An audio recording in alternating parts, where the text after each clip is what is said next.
اور اس میں جو نیا تازہ دم خون تھا وہ بھی آئے کور کمیٹی میں. شیر افضل مروت صاحب بھی تھے اور اس کے ساتھ ساتھ ویڈیو لنک پہ ڈاکٹر شہباز گل اور دیگر رہنما بھی موجود تھے. اور علی ظفر، علی محمد خان، شہریار آفریدی، جتنے بھی رہنما تھے وہ ہمیں نظر آئے. اور خیبر پختونخوا ہاؤس اسلام آباد میں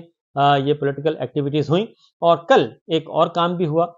کل اسلام آباد ہائی کورٹ میں جب ہیئرنگ ہوئی ہے ریڈ زون میں، تو پاکستان تحریک انصاف کے کارکنان بھی وہاں پہ پہنچے، لیڈرشپ بھی پہنچی،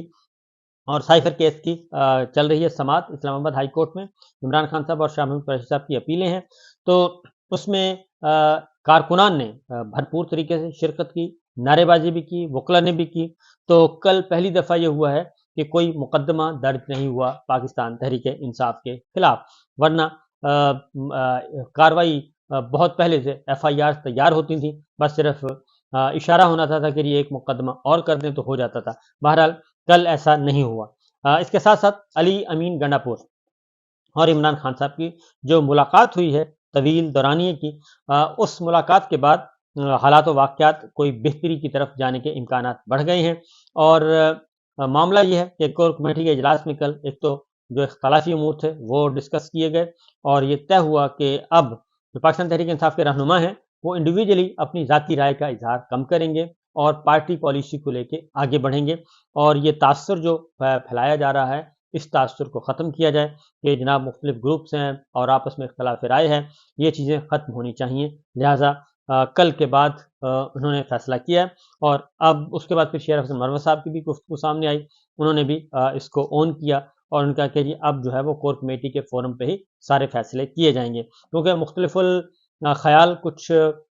پرانے لوگ ہیں، کچھ نئے لوگ ہیں، تو کچھ ذرا تیز مزاج کے ہیں، کچھ ذرا دھیمے مزاج کے ہیں، تو یہ بھی ساتھ ساتھ چل رہا ہے. بہرحال جی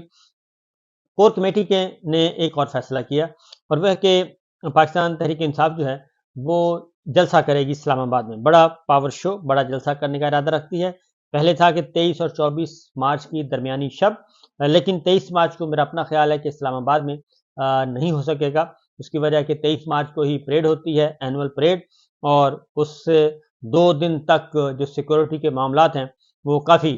گڑبڑ ہوتے ہیں اور راستے بند ہوتے ہیں، اس لیے وہ ممکن نہیں ہے. 3 جگہوں پہ البتہ پاکستان تحریک انصاف جو ہے وہ جلسہ کرنا چاہ رہی ہے، اور اب نئی تاریخ جو ہے وہ 30 مارچ ہے، 30 مارچ، اور اس تاریخ کے لیے جلسے کا اہتمام کرنا چاہ رہے ہیں. اس میں ڈی چوک ہے، اور پھر پریڈ چوک ہے، اور اس کے بعد F9 پارک ہے.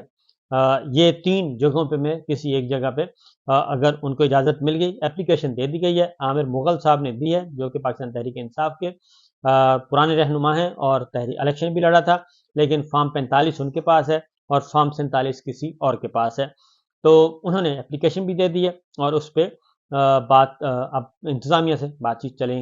جاری رہے گی، دیکھتے ہیں اس کا کیا نتیجہ نکلتا ہے. اب آتے ہیں جناب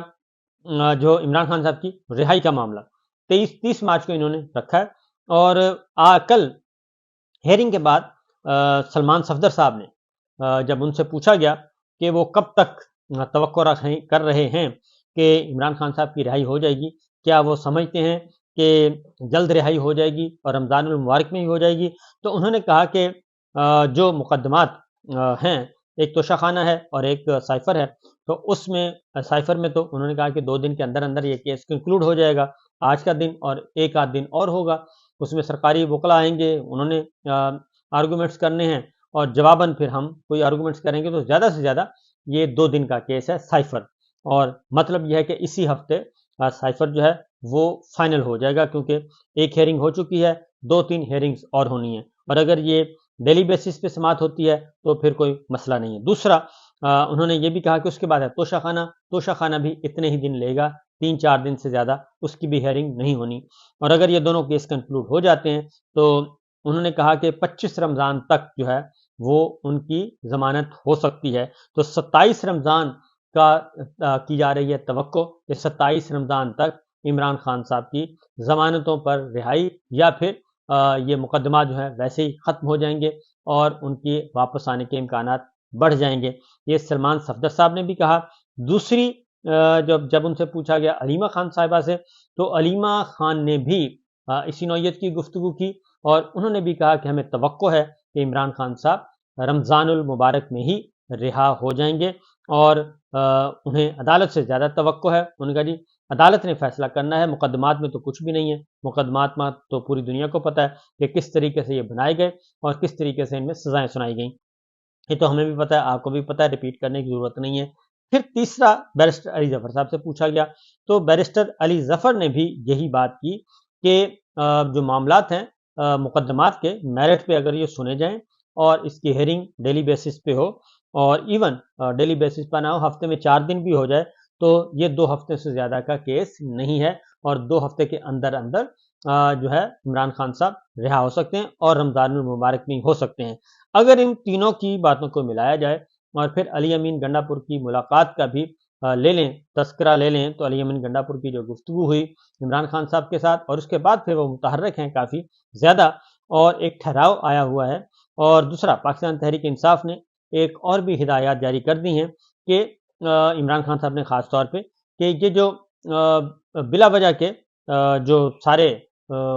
سوشل میڈیا پہ اور ادروائز مختلف اکاؤنٹس ہیں، ان کو ہمارے ساتھ نتھی کر دیا جاتا ہے، تو پاکستان تحریک انصاف اور سوشل میڈیا ٹیم جو ہے اس چیز کو وہ ٹیک اپ کرے گی، اور ہم بہت محتاط رہیں گے، کیونکہ ہماری لڑائی جو ہے وہ فوج کے ساتھ یا اسٹیبلشمنٹ کے ساتھ بالکل نہیں ہے، ہماری لڑائی جو ہے اصولی اختلاف ہے، انڈیویجولز کے ساتھ ہے، اور ہمارے ساتھ زیادتی ہوئی ہے، وہ ایک اصولی باتیں ہیں۔ ادروائز ہمارا کوئی ایسا ایشو اس نوعیت کا نہیں ہے، جیسا کہ نہ ہی ہم اس لیول پہ جائیں گے جس لیول پہ نواز شریف، مریم صاحبہ، شہباز شریف اور ان کی ٹیم، اور یا پھر زرداری صاحب ماضی میں جاتے رہے ہیں، کیونکہ ہمارا یہ کام نہیں ہے کہ ہم اداروں کے ساتھ ٹکراؤ اور ان کو دھمکیاں دیں، گالم گلوچ کریں، اور اس کے بعد پھر بوٹ پالش بھی اس سے زیادہ جو ووٹ کو عزت دینا چاہ رہے تھے، انہوں نے ووٹ کے بجائے بوٹ کو زیادہ پالش کر دی۔ تو اس لیے کچھ ہدایات پارٹی کو بھی جاری ہو گئی ہیں۔ کل کور کمیٹی کے فیصلے، کور کمیٹی کے اجلاس میں بھی بہت ساری چیزیں ڈسکس ہوئی ہیں، تو اس کے بعد اب ایک ٹھہراؤ آیا جائے گا، اور اس لڑائی کو ایک پولیٹیکل بیٹل کے طور پہ لڑا جائے گا۔ اسی لیے اب جو مخصوص نشستوں کی واپسی کا معاملہ ہوگا، اور مخصوص نشستوں کی واپسی اور پھر فارم 45 والا مقدمہ ہے، وہ بھی سپریم کورٹ میں جائے گا، اور اس دوران اسلام آباد ہائی کورٹ کے معاملات آگے بڑھیں گے۔ تو یہ ہے سچویشن، یہ ہے صورتحال، تو دیکھیے آگے ہوتا ہے کیا، لیکن یہ جو اس وقت سٹیٹس کو یہ ٹوٹے گا، یہ سٹیٹس کو شاید برقرار نہ رہ سکے، کیونکہ اگر گورنمنٹ کو سٹیبلٹی کی طرف لے کے جانا ہے، ملک کو سٹیبلٹی کی طرف لے کے جانا ہے، تو پھر یہ جو نظام قائم کیا ہوا ہے، جعلی اور فیک نظام، اور جو ایک جھوٹ، مکاری اور فریب اور چوری اور ڈکیتی پہ قائم ہے، یہ نظام چل نہیں سکتا، کیونکہ پاکستان کے عوام جو ہیں وہ کسی اور طرف ہیں اور آپ کسی اور طرف ہیں۔ تو آگے دیکھتے ہیں جی کیا ہوتا ہے۔ اب تک کے لیے اتنا ہی، اجازت دیجیے، اللہ حافظ۔